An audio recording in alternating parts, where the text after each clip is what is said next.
මේ මොහොතේ අපි සාකච්ඡා කරන්න බලාපොරොත්තු වෙන්නේ පංචමහා භූතවල පඨවි ධාතුව. පංචමහා භූතවල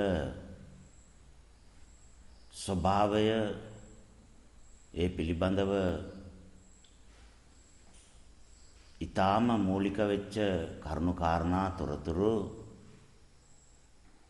දැනගැනීමෙන් පඨවිය අඳුනා ගැනීමේ අවස්ථාව ලැබෙනවා.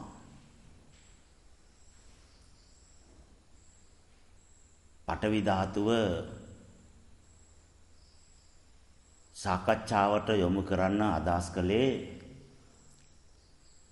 පඨවිය හඳුනා ගන්න නම් පඨවිය ගැන දැනගන්න ඕනේ. බුදුරජාණන් වහන්සේ දේශනා කරන්නේ සුනාත ධාරේත චරාත ධම්මේ. ශ්‍රවණය කරන්න ඕනේ. ශ්‍රවණය තුළින් බුදුරජාණන් වහන්සේ අදහස් කරන්නේ දැනගන්න ඕනේ කියන එක. මොනවාරි දහම් කාරණාවක් දැනගන්න ඕනේ.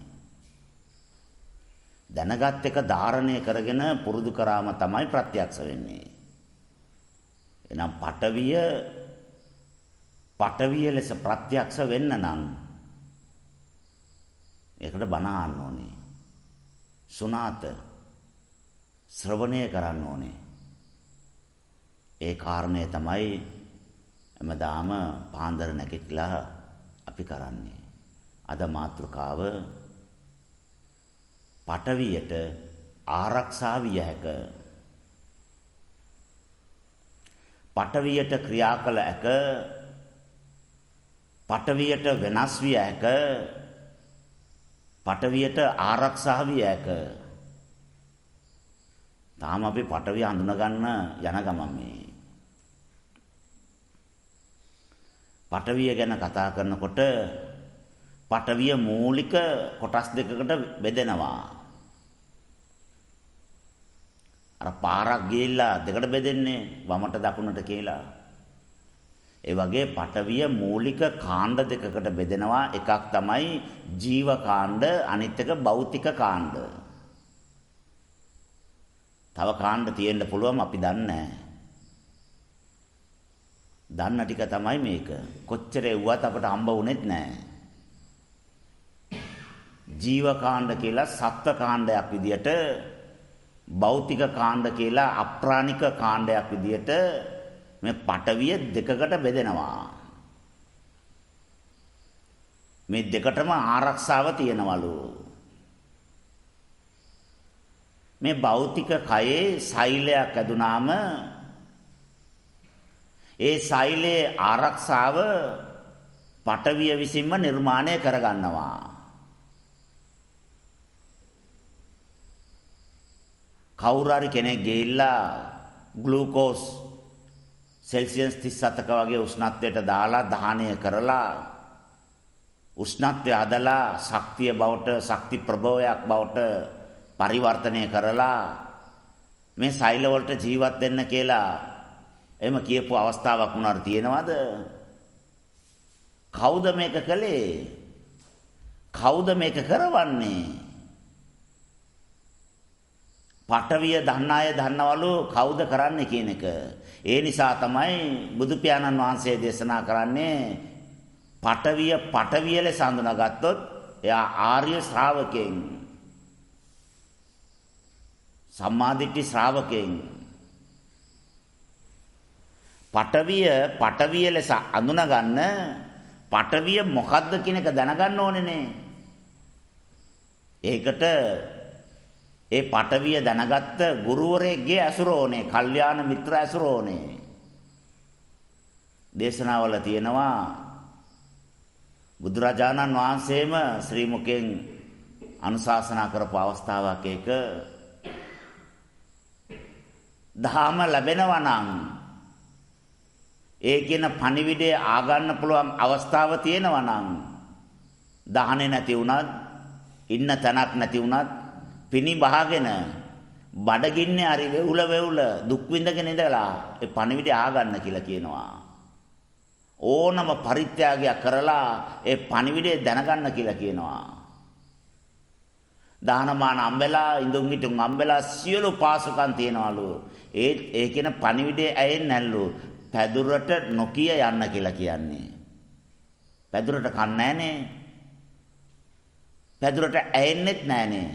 එහෙනම් පැදුරට නොකිය කියන අදහසෙන් මොනවද කියන්නේ? පැදුර අකුලන්න එපා කියලා කියන්නේ. සමහර ඒවා වියංගෙන්නේ කියන්නේ. පැදුර අකුලලා රෝල් කරලා පැත්තකින් තියලා කොට්ටේ ගසලා ඒක අවශ්‍ය තැනින් තියලා එහෙම සූදානම් වෙලා යන්න එපා. නැගිට ගමන් පිටත් වෙන්න කියලා කියන්නේ. එහෙනම් මේ පණිවිඩය දැනගන්න තියෙන අවස්ථාව විශ්වයේ ඊටාම දුර්ලභ අවස්ථාවක්. ඒ නිසා තමයි නියපිඩේ පස් පමණක් නිදාස් වෙනවා. මහා පොළවේ පස් නැවත භවගාමි වෙනවා. ඒකෙනුත් ලොකු කොටසක් අපාගාමි වෙනවා. පොඩි කොටසක් බොහොම පොඩි කොටසක් දිව්‍ය ලෝක ගත වෙනවා. අනිත් කොටස പ്രേත ලෝක ගත වෙනවා, තිරිසන් ලෝක ගත වෙනවා. මිනිස් ලෝකෙටත් බොහොම පොඩි ප්‍රමාණයක් පැමිණෙනවා. මෙන්න මේ පඨවි ධාතුව සෛලයක් වශයෙන්පත් වුණාම ඒ සෛලය ආරක්ෂා කරන්න පඨවිය විසින්ම තීරණ වලට එනවා. දැන් අපිට ලොකු ප්‍රශ්නයක් තියෙනවා.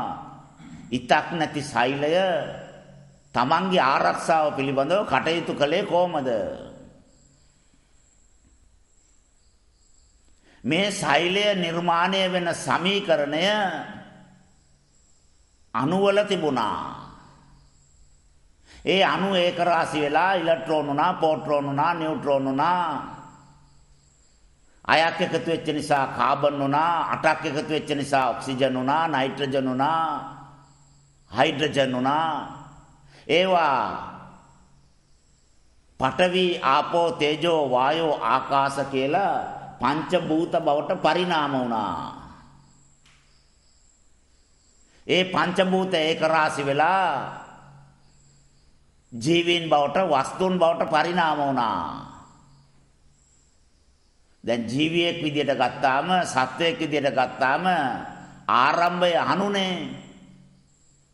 ගලවගෙන යනකොට සෛල වෙනකන් ගලවලා, ක්ලෝරෝසෝම් වෙනකන් ගලවලා, ජාන වෙනකන් ගලවලා, ඒක ඇතුලේ තියෙන DNA RNA වෙනකන් ගලවලා බැලුවාම තියෙන්නේ අණුනේ. සත්වයක් පුද්ගලයෙක් කොහෙවත් නැහනේ.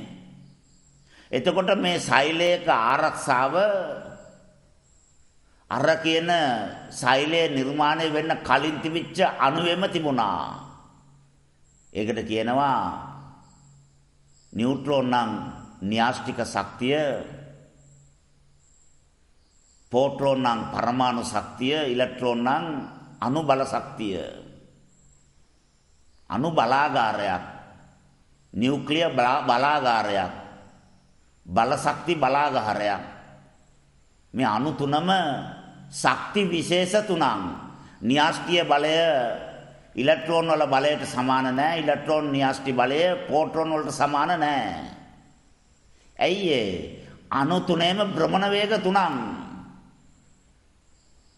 අණු වල භ්‍රමණ වේග තුනක් නම් ඒ භ්‍රමණ වේගයට සාපේක්ෂව ඒකේ ධාරිතා තුනක්.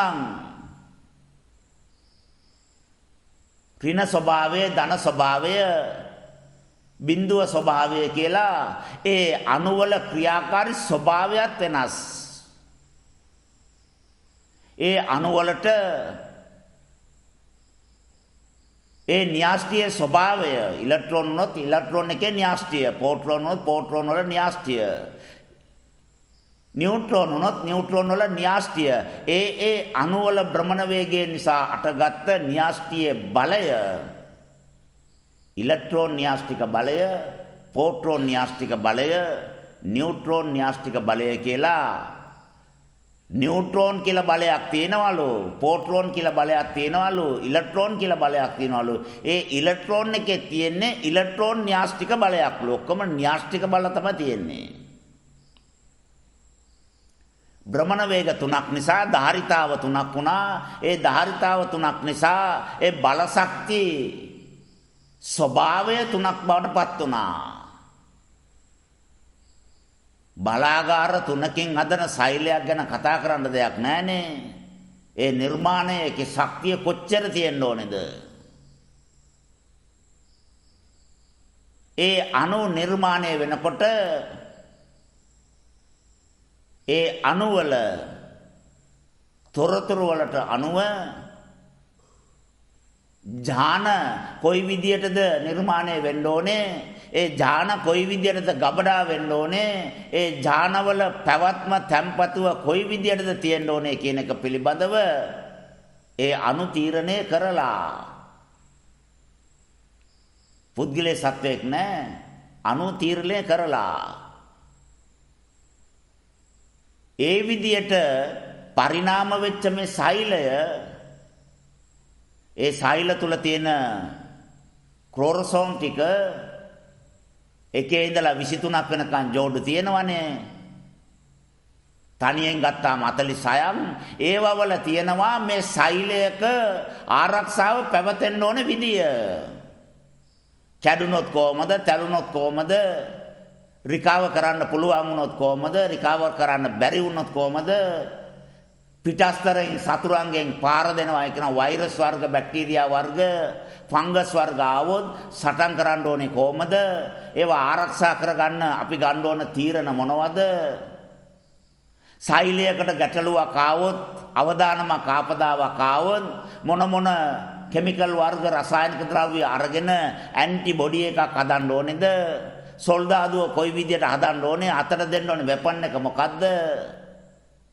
ඒකින වෛරස් එක සටන් කරනකොට එයාවත් නැති කරගෙන මෙයාත් නැති කරගෙන මැරෙනවා නම් ඉන්න කට්ටිය කොච්චරද? ඒකට සාපේක්ෂව වැඩිපුර හදන්න ඕනේ කොච්චරද? හදන්න බැරි නම් ඒ කට්ටිය ශක්තිමත් වෙනවා. ඒ අයව පරාජය කරන්න පුළුවන් තත්ත්වයට හදනකම් රෝගී තත්ත්වයක් එක්ක දුක් විඳින්න වෙනවා. පුළුවන් තරම් ඉක්මනට ඒ කියන ඇන්ටිබොඩි එක හදලා පරාජය කරලා කය ආරක්ෂා කරනකම් කය නිකන් ඉන්නේ. ප්‍රෙෂර් එක 250ට විතර නැගලා කයේ ශක්තිය ගොඩාක් දුර්වල වෙනවා. ඇයි ඒ ශක්තිය දානය කරමින් පුළුවන් තරම් ආරක්ෂා කරන්න උත්සාහ කරනවා. ප්‍රශ්නය මේවා කරන්න කියලා මම කිව්වද? මගේනේ කය. එහෙමනේ මං හිතාගෙන ඉන්නේ කය මම වෙමි, මගේ වෙමි, මගේ ආත්මය වෙමි. කය කියන්නේ මගේ. මගෙන් ඇහුවද? මේ විදියට කරන්න මම අවසර දුන්නාද? කාගෙන් ආලාද? මෙච්චර කම්මලක් වගේ මහා ලොකු වැඩපිළිවෙලක් ක්‍රියාත්මක කරලා දියත් කරලා ඇයි එම කළේ? කවුද කිව්වේ? එහෙනම් මම කියන්න අවශ්‍ය නැහැ. මගෙන් අවසරයක් අවශ්‍ය නැහැ. මේ සෛලවලට පුළුවන්ලු තමන් විසින් තමන්ගේ ආරක්ෂාව සපය ගන්න පඨවි ධාතුවේ තියෙන මහා උත්තරීතර එක ගුණයක්. පඨවි ධාතුව අනිත් භූතයන් එක්ක බලනකොට මෙච්චර ශ්‍රේෂ්ඨ වෙන්න ප්‍රධානම හේතුව පඨවියට පඨවිය විසින් ආරක්ෂා විය හැක. එයාගේ ශක්තිය ඊන වෙනකොට ඒ ශක්තියේ ඌනතාවය නිසා පවත්වාගෙන යන්න බැරි වෙනකොට ඒ සෛලය මරණයටපත් වෙනවා. අනිත් සෛලවල ක්ලෝරෝසෝම් වල තියෙනවලු මෙන්න මේ ජීවියාගේ නිර්මාණය මේ විදියට තියෙනවා, හැම මේ විදියට තියෙනවා, පටක මේ විදියට තියෙනවා, මාංශ පේශි මේ විදියට තියෙනවා, ස්නායු මේම තියෙනවා, අස්ථි මේම තියෙනවා, ලේ නාර මේම තියෙනවා, ලේ ගමන් කරන්නේ මේ විදියට, පොම්ප කරන පොම්පේ මේ විදියට තියෙනවා, පිරිපාදු කරන්න පුළුවන් විදිය, පීඩනය හදන්න පුළුවන් විදිය, ඒක පීටීම මේම, උලන් ටික ගන්න මේ විදියට, කැම ටික ගන්න මේ විදියට, ජීර්ණය කරන්න මේ විදියට, ශක්ති ප්‍රභවයන් විදියට අඳුනාගෙන කඩලා ශරීරයේ තැම්පත් කරගෙන පසු කාලේ පාවිච්චි කරන ක්‍රමවේදය මේම, කයේ ගබඩා වෙන ක්‍රමවේදය මේම, වතුර කයට බෙදා දෙන ක්‍රමවේදය මේම, ආලෝකයෙන් එන සංඥා ලබාගෙන අඳුනගන්නේ මේම, ශබ්දයෙන් එන සංඥා අඳුනගෙන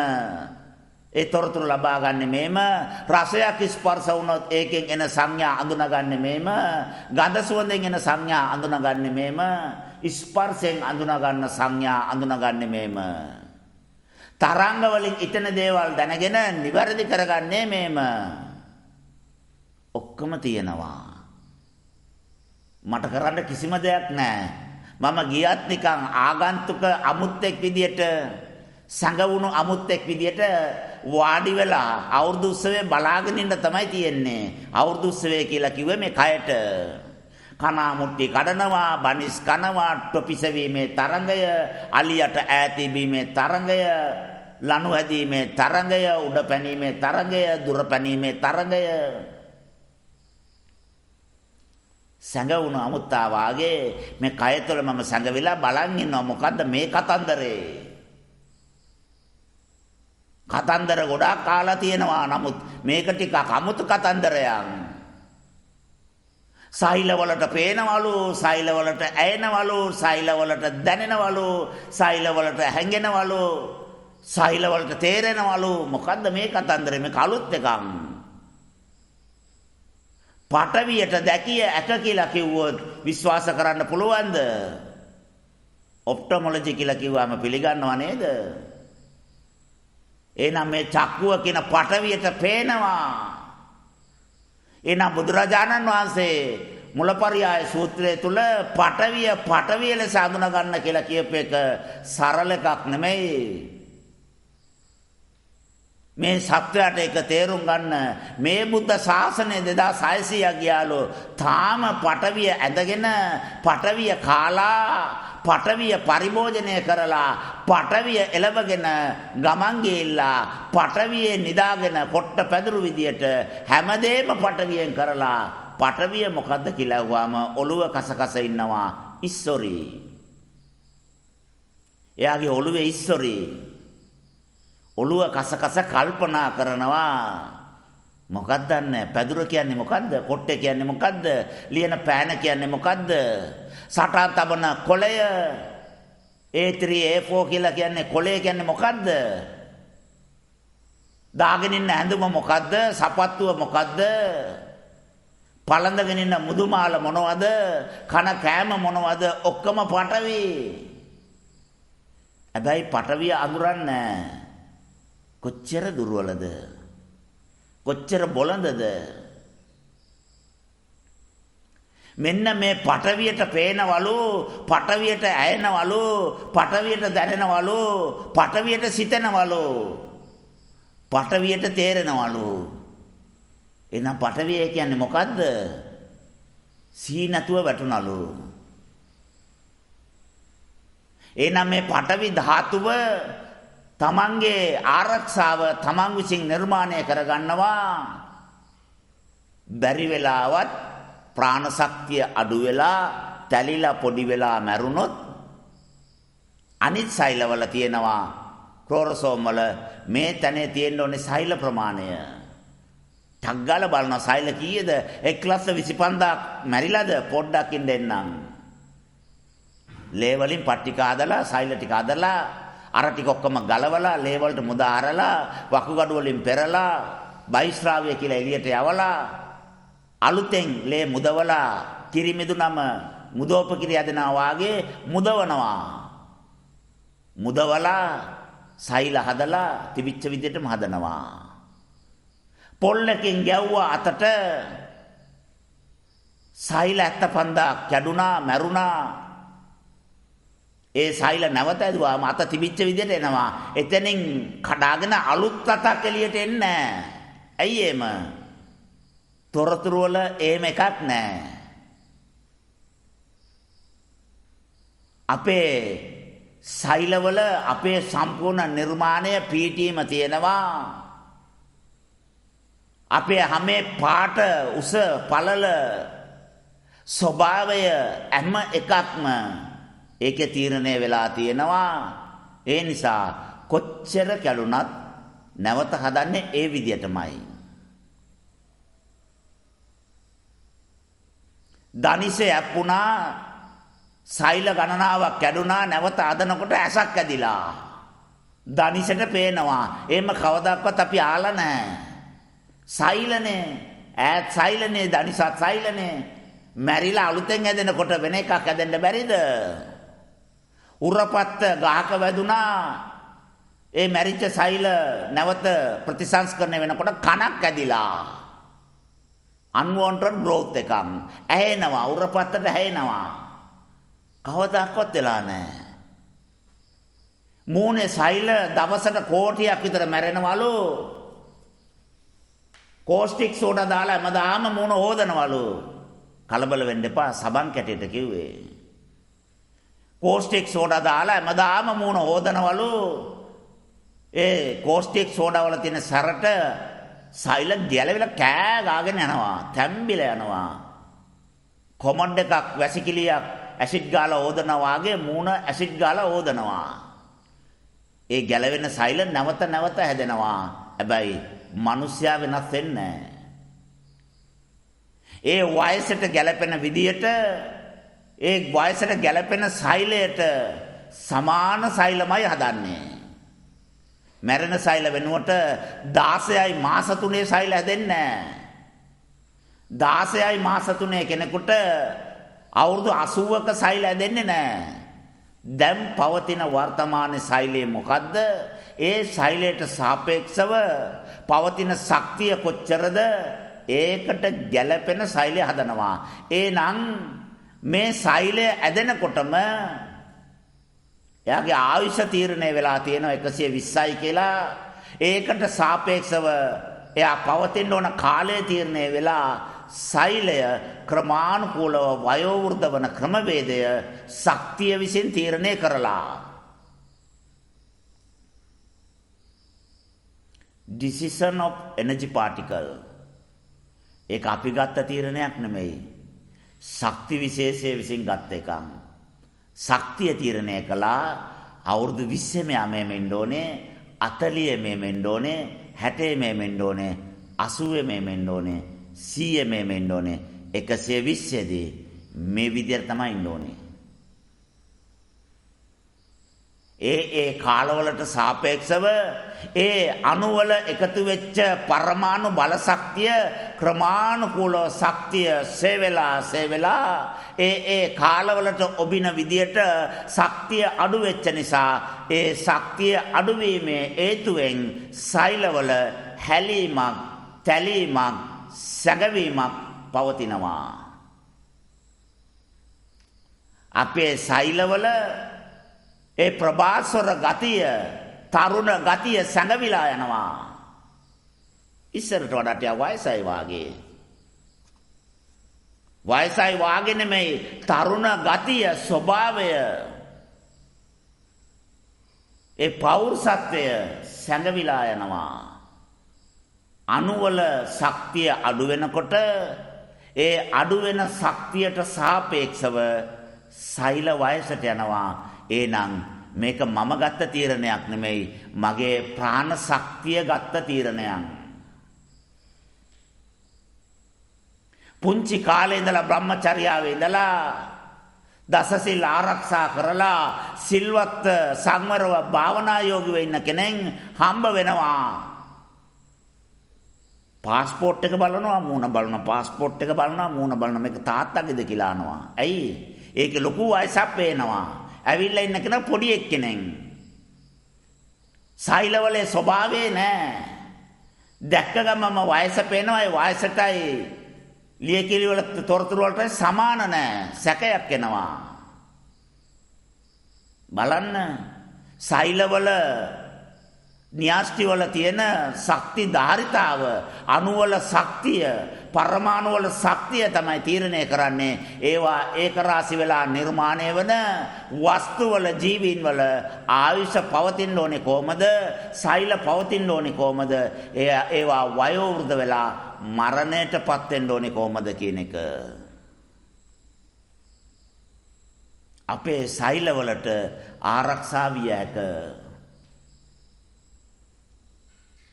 ප්‍රාණය උපයෝගී කරගත්තා වූ ප්‍රාණය හේතු කොටගෙන නිර්මාණය වුණා වූ ජීවියෙක් බවට පරිණාමය වෙන්න පුළුවන් කුඩාම ඒකකය සෛලය, ඒ සෛලයේ ආයුෂ ඒ සෛල විසින් තමයි තීරණය කරන්නේ. දැන් මට කියන්න මේක සරල ප්‍රශ්නයක්. සෛලයක් පවා මට තීරණය කරන්න බැරි නම්, සෛලයේ ආයුෂ මට තීරණය කරන්න බැරි නම්, මගේ සහකාරී, මගේ ගෙවල් දොරවල්, මගේ අධ්‍යාපනය, මගේ රස්සාව, මගේ යාන වාහන, මගේ මාන්‍ය තීරණය කරන්න මට තියෙන අයිතිය මොකද්ද? කොහොමද මේ අයිතිවාසිකම් ආවේ? මගේ සෛලයක් වයෝ වෘද්ධ වෙලා මරණයටපත් වෙන තීරණයවත් මට ගන්න බැරි කොට, ඉස මත ඇදෙන එක ඉසකෙස් ගාක් සුදු කරන්නවත් කළු කරන්නවත් මට අයිතියක් නැහැ. ඒ තීරණය ගන්නෙත් සෛල.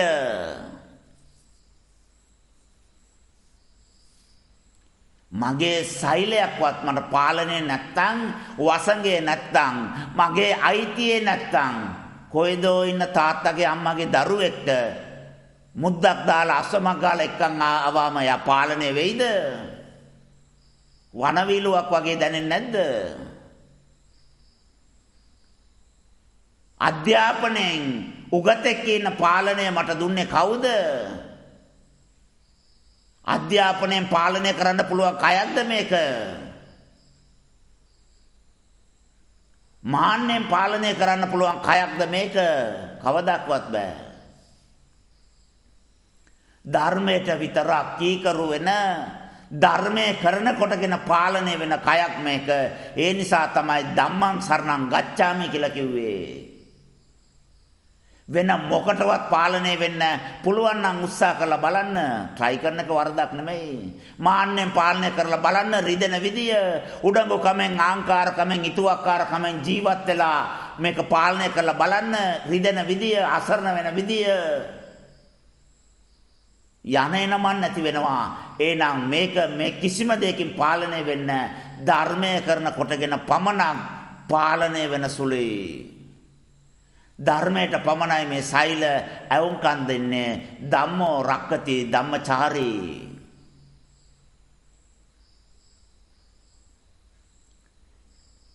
පඨවි ධාතුව ප්‍රධාන කොටස් දෙකකට බෙදෙනවා කියලා අපි කතා කළා. ජීවී කොටස සහ භෞතික කොටස. තවත් ඒක අලුතෙන් කොටස් දෙකකට බෙදෙනවා. පණ ඇත, පණ නැත. පණ තිබුණොත් මේමයි, පණ නැත්තම් මේමයි. පණ තියෙන මගේ සෛලවලට ආරක්ෂාව සපයගෙන නැවත නිර්මාණය වීමේ හැකියාවක් තියෙනවා. කැඩෙන තුවාල සෛල නැවත ඇදිලා නැවත ප්‍රතිසංස්කරණය වීමේ හැකියාව තියෙනවා. ගස් කොළන් වලටත් තියෙනවා. ඇයි පණ තියෙනවා. බැරි වෙලාවත් අපේ ලුණු වරණ කියලා, අංකෙන්ද කියලා, කොට තෙඹුලා කියලා මොනවාරි ගහක කොළයක් පොත්තක් ආයුර්වේද ඖෂධයක් විදියට ගලවගෙන ගිහිල්ලා අඹරලා බැඳලා මාස 3කට පස්සේ ගිහින් බලන්න ඒක ලියලලා. ඒ සාක සෛල ටික නැවත ප්‍රතිසංස්කරණය වෙලා කොහමද උනේ? පණ තියෙනවනේ. ඒ සාක සෛලවල තොරතුරු වල තියෙනවනේ මෙතන තියෙන්න ඕන සෛල ගාන. ඒ නිසා ඒ සෛල ගාන කවදාකවත් අඩු වෙන්න දෙන්නේ නැවත වැවිලා තිබිච්ච තත්ත්වෙටමපත් වෙනවා. අපේ සමේ ලේයර් අතක් තියනවා වාගේ සාකවලත් ගස්වලත් පොත්තත් එහෙම තමයි. අපි කඳ වෙනකම්ම සම්පූර්ණ පොත්ත රැලා ගත්තොත් නැවත ලියලා ගන්න පුළුවන් අවස්ථාව නෑ. ඇඟිල්ලක් කැපුණොත් නැවත ඇඟිල්ල වැවෙන්නේ නෑනේ. තුවාල වුණොත් ඇදෙනවා, ඇඟිල්ලම කැපුණොත් ඇදෙන්නේ නෑ. ඒ ධර්මතාවය ගස්වලටත් තියෙනවා. ලේයර් අතම ගැලවුවොත් එතන නැවත ඇදෙන්නේ නෑ. ඒ කපපු රවුම වෙනමම වහගෙන පරිස්සම් කරගෙන අතන වෙනමම සිදුරක් ඇදෙනවා. අරටුව පේනවා. එතනින් අරටුව දිරනවා. ගයේ ආයුෂ අඩු වෙනවා. ඒ නිසා ආයුර්වේද කරන කට්ටියට ගහේ පොත්ත ගැන, මුල් ගැන, කොළ ගැන, මල් ගැන, පීටීම ගැන දිසාවල් 8 ඒ සෛලවල පටකවල තියෙන ශක්තිය ගැන උගන්වලා දෙනවා. අරටුවට කවදාක්වත් ගලවන්නේ ලේයර් 2ක් 3ක් ඉතුරු කරලා උඩින් තමයි රැයලා ගන්නෙ. බලාගෙන ඉඳි මාසෙන් දෙකෙන් ලියලනවා. ගාට කිසිම අහනියක් නැහැ. පොත්තක් ගලවන්නත් සෛලවල පීටීම දැනගන්න ඕනේ. ගාට හත තියන්න ගහ ගැන හොඳට දැනගන්න ඕනේ. ගා නඩත්තු කරන්න ගා හරියට හඳුනා ගන්න ඕනේ. නැත්තම් ඒ ගා මොන වගේද කොච්චරක් වතුර දෙන්න ඕනද කියලා දන්නේ නැහැ. ගොයන් ගාට ලියදු වල වතුර බඳිනවා වාගේ මේ ගාට වටේ බක්කිය බැඳලා වතුර බඳිනවා. ගා මැරෙනවා. ඇයි ඒ ගස් වලට දෙන්න ඕන වතුර ප්‍රමාණයක් තියෙනවා. වහිඹ පළාතේ ඉපදිච්ච කට්ටිය දවසට බොන්න ඕන වතුර ප්‍රමාණය මධ්‍යම පළාතේ ඉපදිච්ච කට්ටිය දවසට වතුර බොන්න ඕන ප්‍රමාණය බස්නාහිර පළාත දකුණු පළාත උතුරු පළාත කියලා ගත්තාම සබරගම පළාත ගත්තාම එකම උෂ්ණත්වයේද තියෙන්නේ. නුවරඑළියේ ඉන්න කට්ටියයි බදුල්ල බණ්ඩාරවල ඉන්න කට්ටියයි වවුනියාවේ ඉන්න කට්ටියයි එකම උෂ්ණත්වයේද ජීවත් වෙන්නේ. පළාතෙන් පළාතට උෂ්ණත්වය වෙනස් වෙනකොට අවශ්‍ය වතුර ප්‍රමාණය වෙනස් වෙනවා. ඒ මිනිසුන්ගේ කය ගත්තාම පඨවි කය, ආපෝ කය, වායෝ කය, තේජෝ කය, ආකාශ කය කියලා කයේ ස්වභාවයන් මේක වැඩි වෙලා අරක අඩු වෙලා අරක අඩු වෙලා මේක වැඩි වෙලා ඒ නිසා අපි කියන උෂ්ණ කයන්. කය උෂ්ණ වැඩි. මේක සීතල කයන්. එහෙනම් සීතල කය ඒ පළාතේ වතුර බෝතල් 4ක් බොනවා නම් උෂ්ණාධික කය 7ක් බොන්න ඕනේ. එකම පළාත, එකම සෙල්සියස්, එකම මිනිස්සු කොට්ටාස ඒ මිනිසුන්ගේ කයේ පිටීමට සාපේක්ෂව වතුර වෙනස් වෙනවා. සීතල කයක් ඕනකට වඩා මාංශි වෙනවා. අක්කර 5ක් විතර කොටනවා. පැයකට හඳු කෝප්පයකට වඩා වාෂ්ප වෙනවා. එයා වතුර කොච්චරක් බොන්න ඕනේද? බෝතල් 6ක් 7ක් බොන්න ඕනේ. ඒ වගේම සමාන සීතල කයක් අල්ලලා වැඩක් කරන්න වාඩි වෙලා භාවනා යෝගියෝ ඉන්නවා ඔල්ලන්නේවත් නැහැ කය. එයා අඬු කෝප්ප 2ක් 3ක් බිව්වාම ඇති.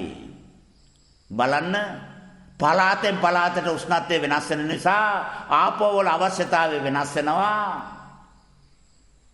ඒ වෙනස් වෙච්ච පරිසරයේ ජීවීන් ඒ ජීවින්ගේ කයේ පීඨීම ස්වභාවයට අනුව වතුර ප්‍රමාණය තීරණය වෙනස් වෙනවා. එකම ස්වභාවයකින් යුක්ත මිනිස්සු කරන රස්සාවට අනුව කරන මාංශයට අනුව ඒ වතුර ප්‍රමාණය වෙනස් වෙනවා. ඒ නම් බෝතල් 7යි කියලා කිව්වේ කොහමද? මොනවා මුල් කරගෙනද? කවුරු දැනගෙනද? දෙයියෝ තමයි දන්නේ. අපිට තේරෙන්නේ නැත්තම් දැනගන්න විදියක් නැහැ. දෙයියන්ටනේ කියන්නේ. මේකත් දෙයියෝ දන්න දෙයක්.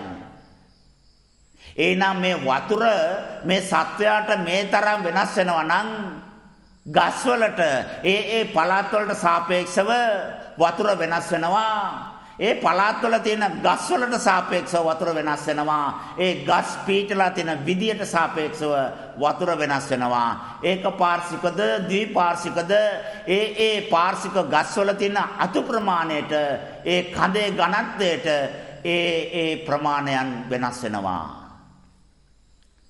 ගහකට අවශ්‍ය වතුර ඒකත් දෙයියෝ තමයි දන්නේ. තීරණයකට එන්න බෑ. කිසිම දෙයක් අපට තීරණය කරන්න බෑ. මොන සමීකරණය අදලා මොන පරිේෂණ කරලා තීරණය කරුවත් ඒකේ දෝෂයක් තමයි තියෙන්නේ. මානසික ලෙඩක් කියලා අපි තීරණය කරනවා. හැමෝම බලාගෙන ඉද්දි එක්කෙනෙක් මැදට පැනලා ගා ගන්න දෙන්නටම ගහනවා. ගා ගන්න නිශ්ශබ්ද වෙනවා. සංවර වෙනවා කියලා එක්කෙනෙක් මැදට පැනලා ගන්නවලු. 500ක් වටේම බලන් ඉන්නවලු. එක්කෙනෙක් මැදට පැනලා ගා ගන්න දෙන්නෙකුට දඬුවම් කරනවා. එයා මානසික ලෙඩෙක්. ඇයි 500ක් කරපු නැති දේ එයා කළානේ. එයාට විතරනේ මේ තුනේ. එයා මානසික ලෙඩෙක්. 500ම එකතු වෙලා රණ්ඩුව බේරන්න හදනවලු. එක්කෙනෙක් භාවනා යෝගිය වාඩි වෙලා බලන් ඉන්නවලු. එයා මානසික ලෙඩෙක්. කලින් කණ්ඩායමේ හිටියොත් එයා නිරෝගීමත්. මේ කණ්ඩායමේ එයා වෙනස්නේ මානසික ලෙඩෙන්. එතකොට මේ මානසික ලෙඩ කියන්නේ මොනවද? මිනිස්සු බෞද්ධරයක් කරන දේ නොකරවා මානසික ලෙඩ. එතකොට සියලු දුක් වලින් නිදහස් වෙලා පිරිනිවන් පාන්න ඕනේ කියලා සිදුවත් බෝසතාණන් වහන්සේ පාරමී සම්පූර්ණ කරගෙන ගිහිල්ලා භෝගායට වාඩි වෙච්ච එක මානසික ලෙඩක්ද? අධ්‍යාපනයෙන් හොඳට ඉහළ මට්ටමක උපාධි දක්වා ගිහිල්ලා ඒකේ වැඩක් නැහැ. හනුන් ඉගෙනගෙන තේරුම් අරගෙන දැනගෙන ලියපුවා කටපාඩම් කරලා විභාග ලියලා මමත් ඒක දන්නවා කියන මාන්නය මට අවශ්‍ය නැහැ කියලා සසරෙන් නිදහස් වෙන්න මේ දුකෙන් මුලාවෙන් නිදහස් වෙන්න තීරණය කරලා සිවුරු දාගෙන පිණ්ඩපාත කරගෙන ගස් යට ඉන්න අපි මානසික ලෙඩද? සයිකොලොජි කියලා තමයි කියන්නේ ඔකට. සයිකලයකට තියෙන වටිනාකමවත් නැහැ. එහෙනම් අද අපේ ජීවිතවල ගොඩාක් තැන්වල වැරදි තීරණ අරන් තියෙනවා. වැරදි දේවල් නිවැරදි කියලා අනුමත කරගෙන තියෙනවා. ඒ හැම දෙයකම හේතුව පටවිය හරි ලෙස මනා ලෙස අවබෝධ නොකරපු එකේ ප්‍රතිඵලය. පටවි ධාතුව ක්‍රියා කරන්නේ කොහමද? පවතින්නේ කොහමද? නිර්මාණය වෙන්නේ කොහමද? එයාගේ ස්වභාවයන් මොනවද? පටවියට තියෙන ಗುಣ මොනවද? ඒ ගුණ ධර්ම නිසා පටවියේ ක්‍රියාකාරී ස්වභාවයන් මොනවද? මේවා එකින් එකට තේරුම් අරගෙනද අපි මේ තීරණ ගන්නෙ.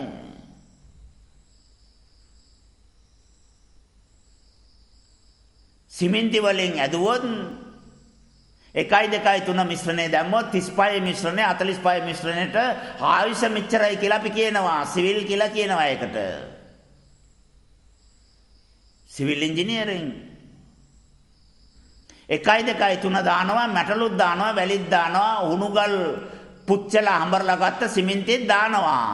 හැබැයි ගල් කියන වර්ගය අර කියන තද හරටු නෙමෙයි. අරටුවෙන් උඩ තියෙන පොත්තෙන් ගත්තේ ඔරිජිනල් කළු ගල් හොඳටම පේනවා.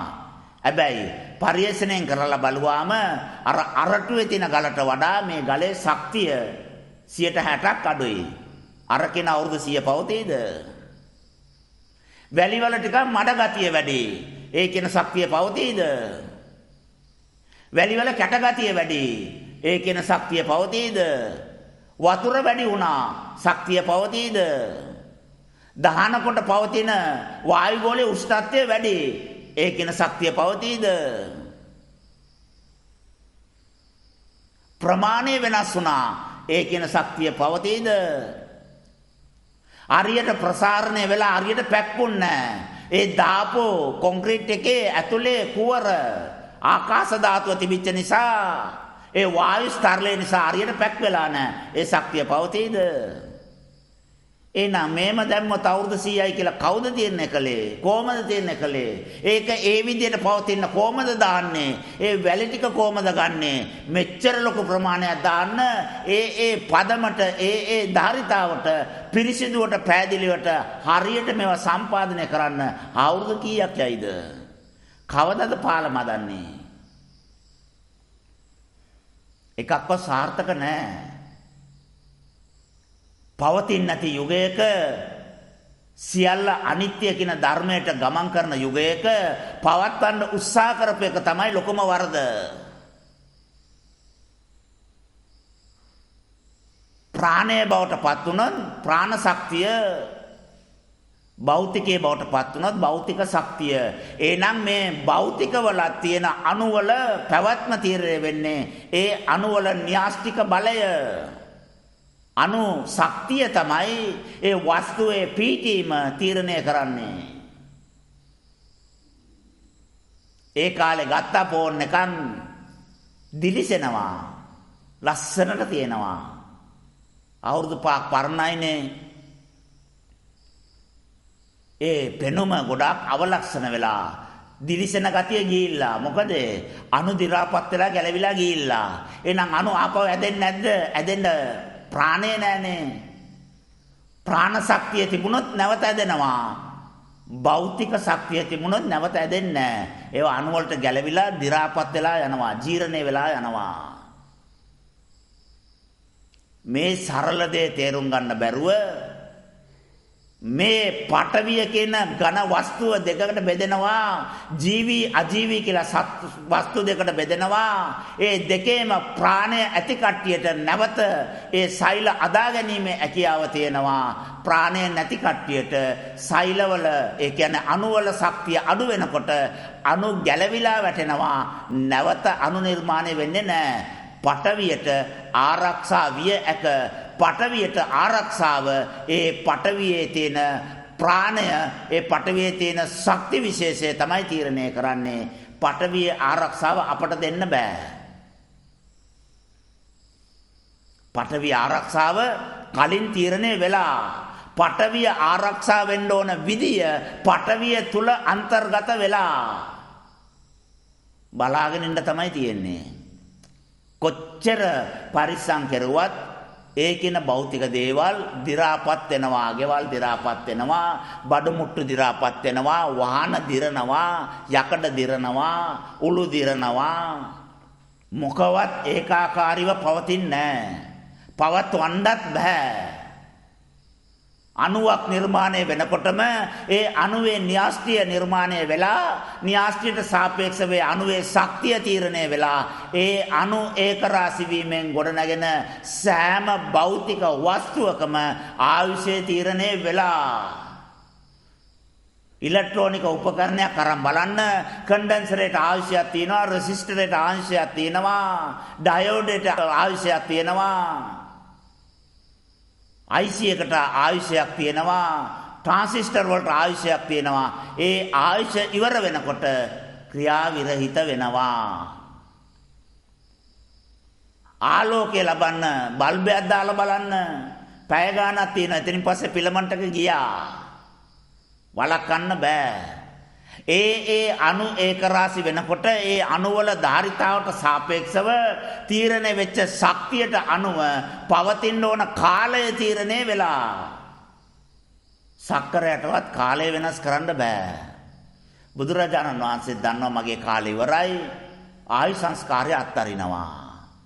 ජීවිනුත් එමයයි, අජීවිනුත් එමයයි.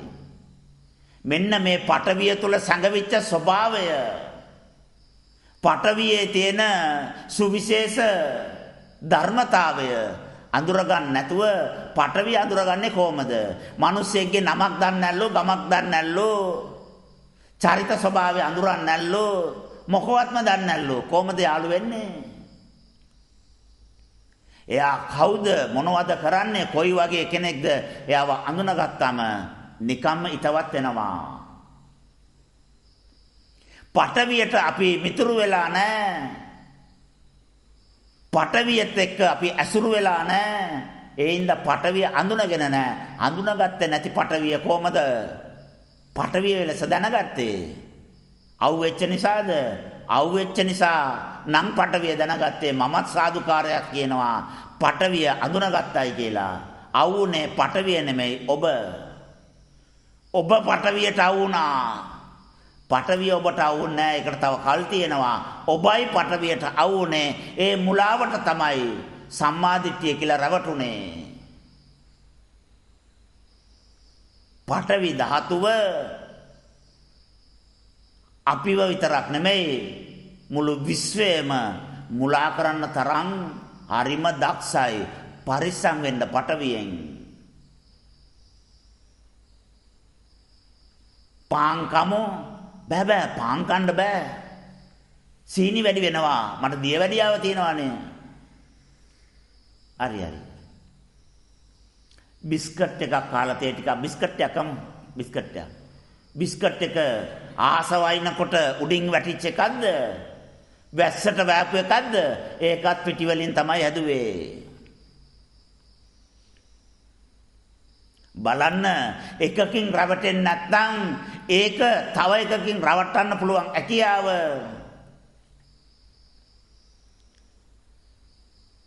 ඇඳුමක් දුන්නාම අනේ මේක ඇඳගෙන පාරේ යන්න බෑ. පොඩ්ඩක් ඉන්න.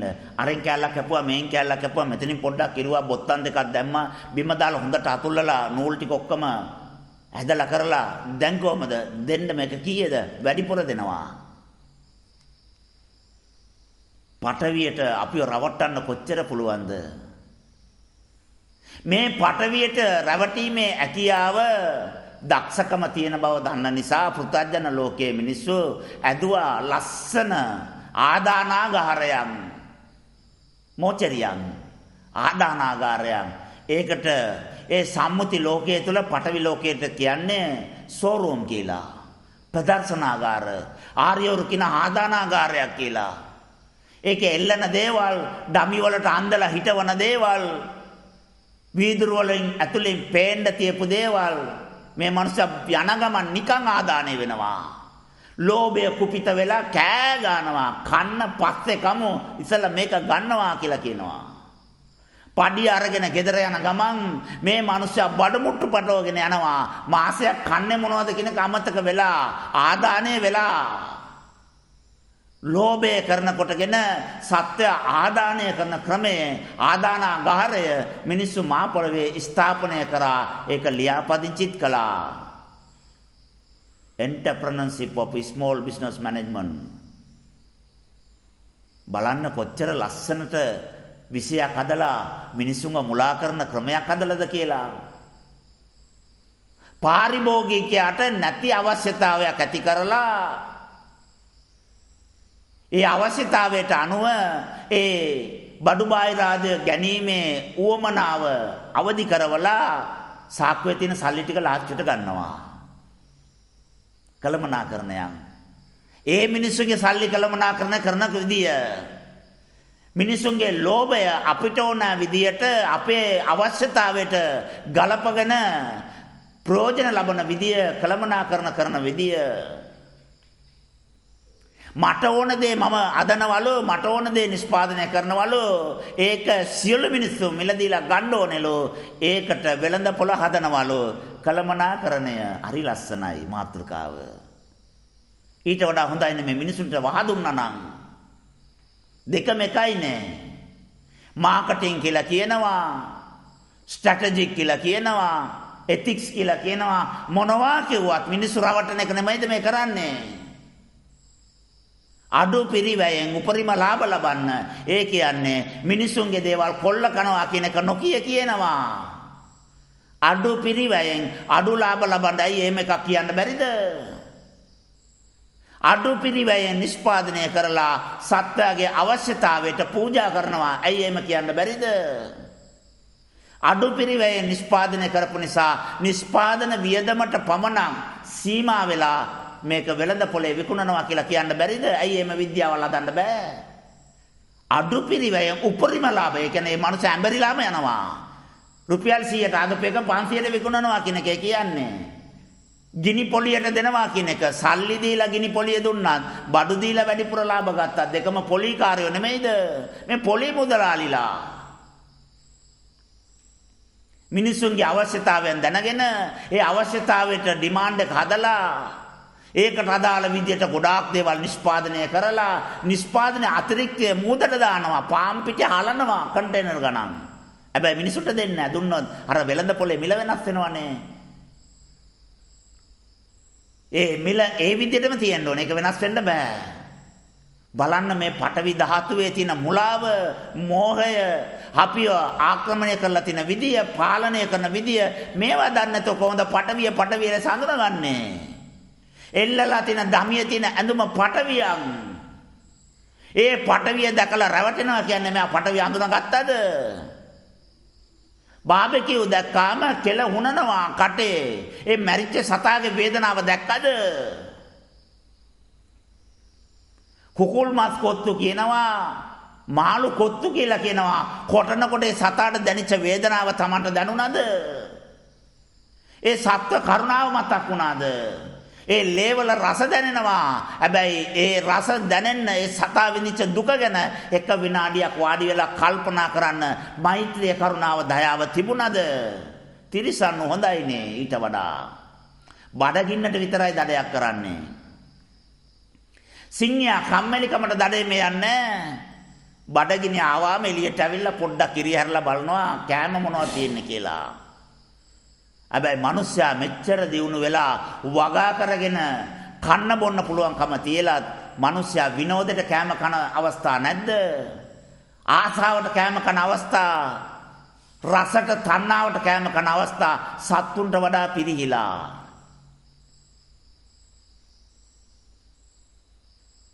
සත්තු ළඟ ඇඳුම් නැහැ, ගබඩා නැහැ.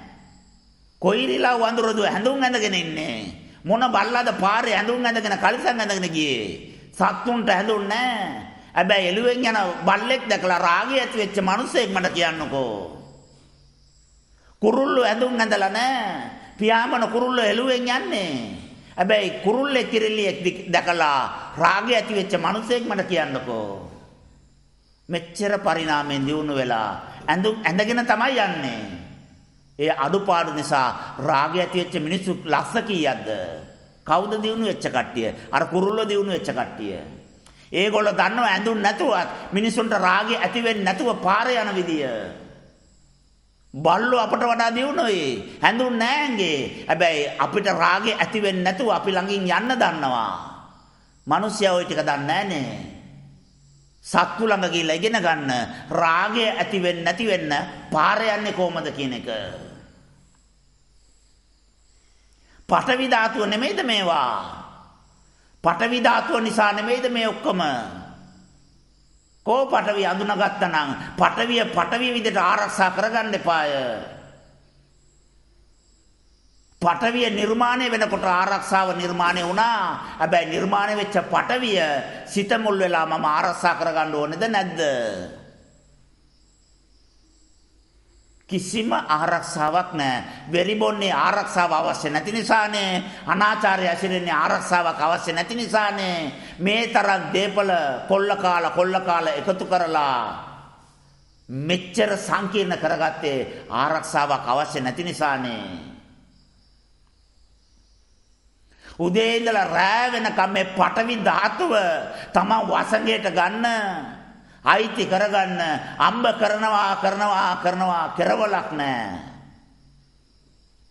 හැබැයි මේ පඨවි ධාතුව කොච්චර අම්බ කෙරුවත් මගේ පාලනයේ යටතේ නැහැ කියන එක දැනගන්න විනාඩි 5ක් වාඩි වෙලා යෝනිසෝ මනසිකාර කළාද? නෑනේ. ඒම අවශ්‍යතාවයක් තිබුණේ නෑනේ. පඨවි ධාතුවට ආරක්ෂා වෙන්න පුළුවන් හැකියාව තියෙනවා. හැම භෞතික වස්තුවක්ම ජීවියෙක්ම තමන් විසින් ආරක්ෂා වෙනවා. එහෙනම් අර පොඩි දරුවා අපචාරයටපත් උනේ කොහමද කියලා ආණ්ඩ හිතේ. ඒ පඨවි ධාතුව තුල ඒ පඨවි ධාතුව එකතු වෙනකොට ඒක රාශි වෙච්ච සංඥා සංස්කාරවල එවැනි සිදුවීමක් ඒ පඨවියට වෙන්න ගබඩා වෙලා තැම්පත් වෙලා තිබුණා. ඒ නිසි කාලය තුල ඒ සිදුවීම ඒ පඨවි ධාතුවට සිදු වුණා. ඇයි කලින් ඒ දේ කළේ මේ දේ වෙන්න? ඒ වගකීම එයා තමයි දරන්න ඕනේ. එහෙමනම් අපිටත් ඒ දේවල් වෙන්න එපාය. අපිව මව් කුසේ රකින්නවා වගේ මිනිස්සු රැක්කේ ඇයි? ගුරුවරු ආරක්ෂා කළේ ඇයි? දරුවෙකුට වාගේ අපිට උපස්ථාන ලැබුණේ ඇයි? මේ පඨවියට එම වෙන්නත්, ඒ පඨවියට එම වෙන්නත්, ඒ පඨවිය එකතු කරගෙන ආපෝ තොරතුරු වලට අනුව සිද්ධ වෙච්ච එකක් මිසක් කවදාකවත් අසාධාරණයක් වෙලා නැහැ.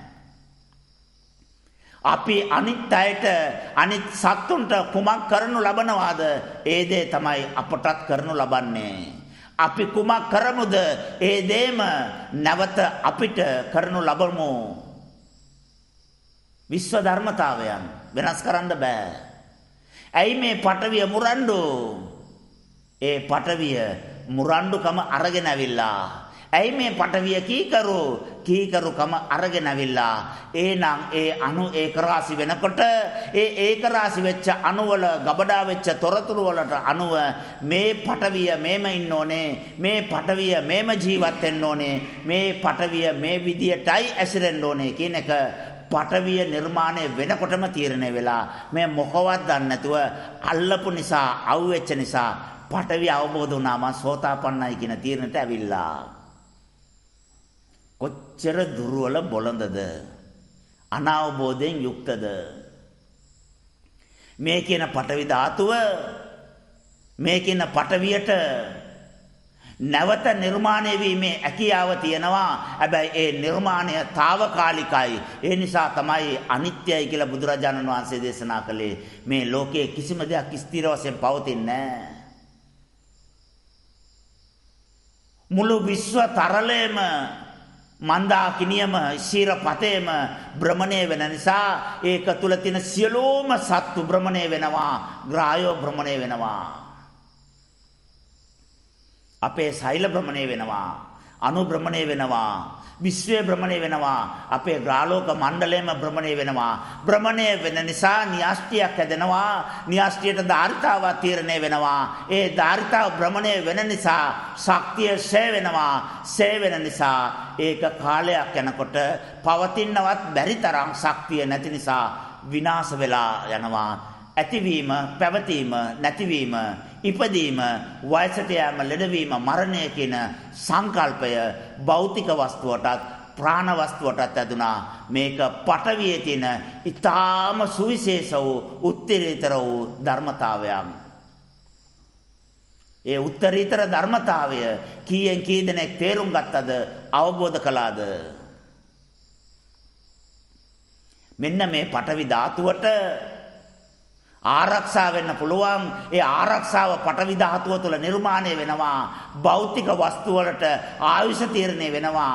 ප්‍රාණ වස්තු වලට ආයුෂ තීරණය වෙනවා. හැබැයි තීරණය වෙච්ච ආයුෂ සදාකාලික නෑ.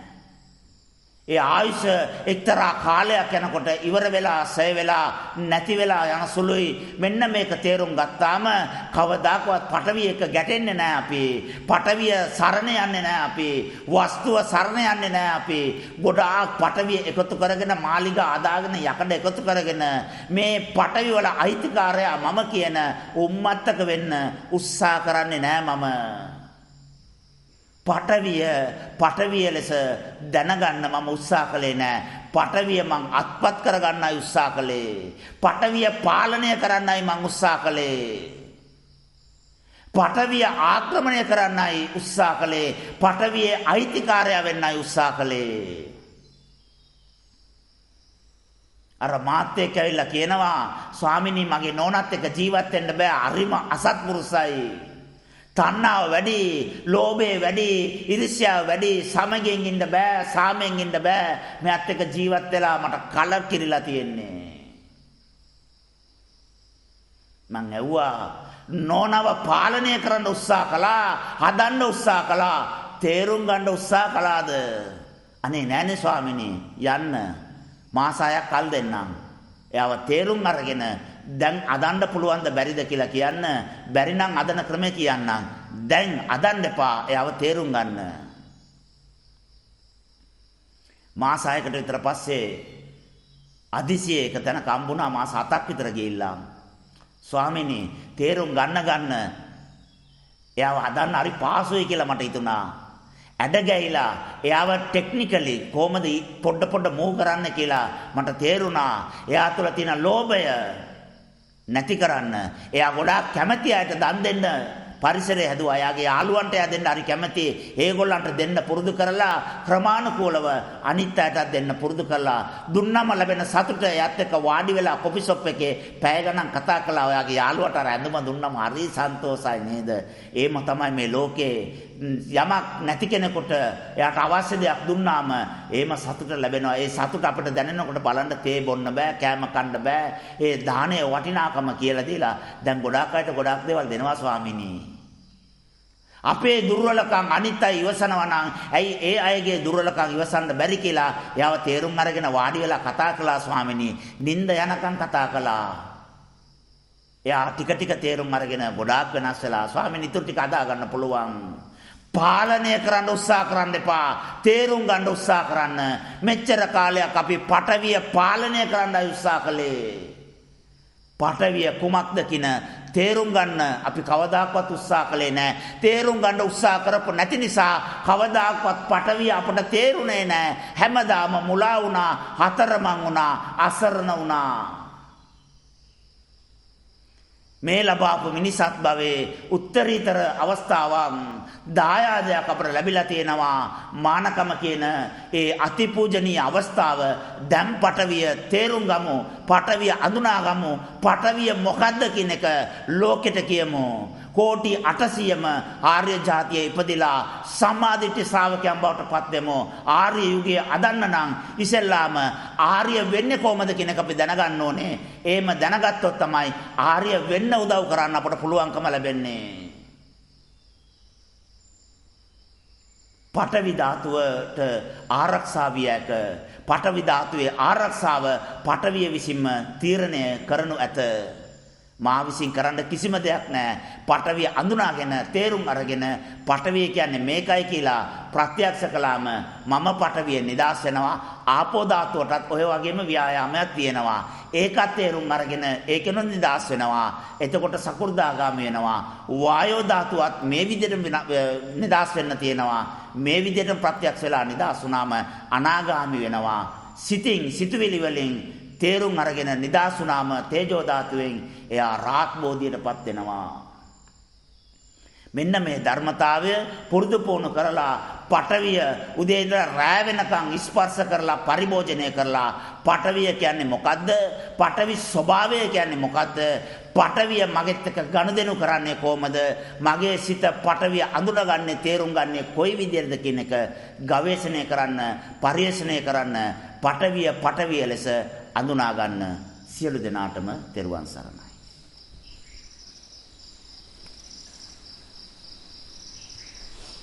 බුදුරජාණන් වහන්සේට নমස්කාර වේවා.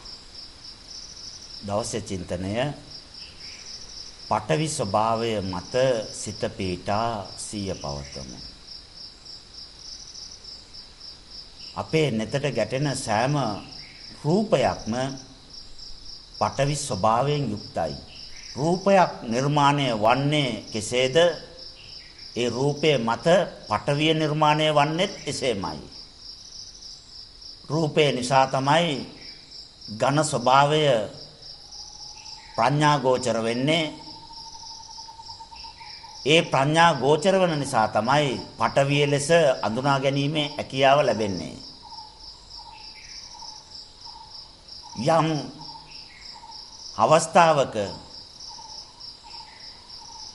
යම් අනුප්‍රමාණයක් ඒකරාශී වීමෙන් රූප ස්වභාවයක් අටගන්නේද ඒ රූප ස්වභාවය මත පඨවිය නිර්මාණය වෙනවා. මේක තමයි පඨවියේ ස්වභාවය. අද දවසේ අපි පුරුදු කරන්නත් ඕනේ මේක. පින්ඩපාතේ බෙදෙන ඒ උපාසකම්මලා හැමෝම රූප ස්වභාවයකින් යුක්තයි. ඒ රූපේ නිසා තමයි එහෙම කයක් එතන තියෙනවා අය සත්වයක් ඉන්නවා අය කියන එක හඳුනගන්නේ. මේක හඳුනගත්ත ගොඩාක් අය, තේරුම් ගත්ත ගොඩාක් අය අද මාපොළවේ නැහැ, පිරිනුවම් පෑවා. මේ පේන රූපය රූප ස්වභාවය නිසා ඝන වස්තුවක් විදිහට සත්වයක් විදිහට මට පේනවා. රූපේ නැත්තම් මෙතන ඝන ස්වභාවයක් නැහැ, සත්වයක් නැහැ. එහෙනම් මෙතන කවුරුත්ම නැහැ. එහෙනම් කවුරුත් නැහැ කියන අනිත්‍ය ධර්මතාවය ස්ථීර වශයෙන්ම සිතේ ශක්තිමත් වෙනවා. රූපය කරනකොටගෙන පඨවිය පවතිනවා. ඒ නිසා පඨවිය ස්ථීර එකක් නෙමෙයි. පඨවිය යන කුමක්ද කියන එකට උත්තරේ පින්ඩපාතේ යනකොට ලැබෙන්න ඕනේ. නැත්තම් එනකොට ලැබෙන්න ඕනේ. මේක සතර ඉරියව්වෙන් පුරුදු කරන්න.